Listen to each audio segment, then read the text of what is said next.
तो इसलिए मैं इस कविता से परिकल्पित कथा लोकांतर से आपके समक्ष कुछ पंक्तियां उद्धृत कर रहा हूं, जो मैं अभी जो कह रहा था उसके समर्थन में। इसलिए सुन लो सब ये नया गाना, राज्यों वजीरों का, शास्त्रों पुराणों का नाश हो, जिन्होंने हमें गुलाम बनाया। इन 33 करोड़ देवताओं का नाश हो, जो अपनी आत्मा जमाए बैठे हैं हिमालय की बर्फीली चोटियों में और हमारे मनों में। अरे सुनो डूमो, धुनारो, लुहारो, अरे सुनो डूमो, धुनारो, लुहारो, दर्जियो, कारीगरो, मजूरो, कितना सताया तुम्हें हमें इन पोथियों पोथियारों ताकत वालों ने, इनका नाश हो, चलो मिलकर करते हैं इन पर घटा टोप। ये जो पंक्तियां हैं इनसे आपको याद आएगी किसी और कवि की नहीं, सीधे निराला की याद आएगी। ये वीरेंद्र जी कहते थे कि अगर किसी नए कवि की कविता में निराला को पुकारा गया है तो वो कविता को महत्वपूर्ण मानते थे। और मैं ये पढ़ते हुए पा रहा था कि स्वयं उनकी इस कविता में निराला को अद्भुत ढंग से पुकारा गया है।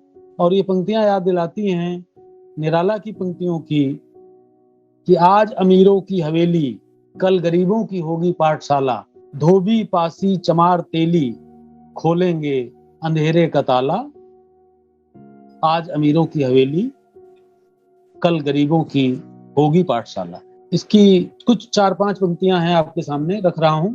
लाल आंखों वाला एक ज़ईफ मुसलमान, जब वो मुझसे पूछता है तो शर्म आती है, जनाब हमारी गलती क्या है कि हम यहाँ क्यों रहे, हम वहां क्यों नहीं गए।